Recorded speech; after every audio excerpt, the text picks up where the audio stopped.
হচ্ছে কেউ আমাকে আমার থেকে জোর করে কেড়ে নিচ্ছে। পরশুদিন এই বাড়ির সব থেকে আনন্দের দিন। দেবী মায়ের সবসময় ইচ্ছে ছিল ছোট সাহেবের যোগ্য কাউকে খুঁজে এনে ওনার সাথে ছোট সাহেবের বিয়ে দেওয়া, আর দেবী মা মেঘা ম্যাডামকে বেছে নিয়েছে। পরশুদিন ছোট সাহেবের আংটি বদলের অনুষ্ঠান, সবাই কত আনন্দ করবে, মজা করবে, হই হুল্লোড় করবে, গাঙ্গুলি পরিবার আবার সেজে উঠবে, কিন্তু আমার মন খুব খারাপ করছে।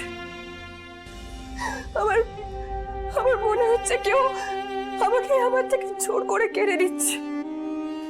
আমার মনে হচ্ছে কেউ দু হাত দিয়ে আমার গলাটাকে জোরে টিপে ধরে আছে। আমি নিঃশ্বাসও নিতে পারছি না, আমি ছটফট করছি, কিন্তু আমাকে ছাড়ছেও না, আবার আমাকে মারছেও না। আজই ডাউনলোড করুন আর এনজয় করুন আপনার পছন্দের শো।